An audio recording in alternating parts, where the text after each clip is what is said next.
guys, today magluluto tayo ng kwekoswi or ang tawag sa Pilipinas ay putsinta. Tara, magluto tayo. Wala natin ng asukal. Yung gula malaka is 100 lang nilagay ko kasi lagyan natin ng puting asukal ng 100, so 200. Oh, siya man yung popcorn.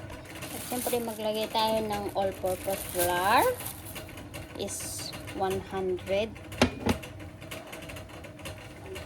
Tapos lagyan natin ng tapioca flour around 100 din. So ilagay natin ng 100 per ounce. Lagyan natin ng 8 ounce. Okay, 200. Yeah. At 700 nga itong ilalagay natin. So konti lang ilagay natin dito para ma-melt itong gula malaka natin. Huwag nating ilagay para hindi gaanong mainit mamaya. At ipakulo muna natin yan ha, mamaya ulit. Ayan, makulo-kulo na. Ayan nga, na-strain ko na to. Ito na yung gula malaka at saka asukal. Mainit-init, so kailangan natin na pakulo. Tulait ko down little bit. Kamali yung patayo naman na kanina yung cellphone ko guys. At ito na pala yung all-purpose ano ba to? All-purpose flour and tapioca flour. Tsaka ito yung gula malaka guys. Kailangan natin ilagay. Tanda lang. Ayan. So, ikuluin ko muna ha. At ito nga yung alkaline water guys. So, 10 ml lang ilalagay natin ha. Kunti lang. Haluin muna.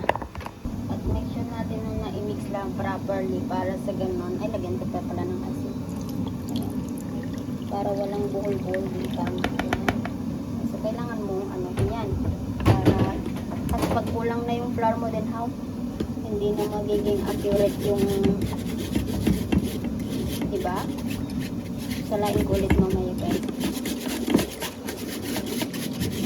Hindi man ako bakers.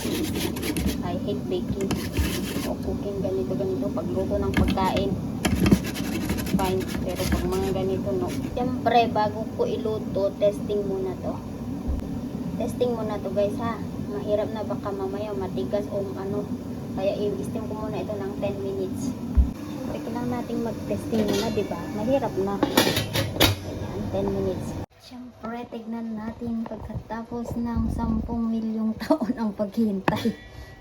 Charon, ito na yung testing natin guys. Kung magiging okay ba o hindi. Sandali lang. At para nga madaling malambot, ilagay muna natin sa freezer. Wait lang. Ilagay muna natin dito ng 3 minutes. At after 3 million years, try na natin to guys. Mas maganda yung kamay mong gagawin mong kasi ikaw lang naman kakain. Kasi yan, lambot-lambot, no? May coconut, lagyan natin ng coconut muna, tapos kakainin natin. Wait lang. So, ito na yon. Try natin. Arte ka pa, mag-isa ka lang naman nakakain. Let's try natin. Sarap.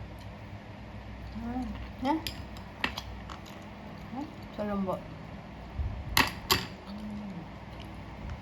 At syempre ilalagay na natin dito. Dito ko inalagay. Isting natin mga 20 to 30 minutes. Try. Ito na yung 20 guys.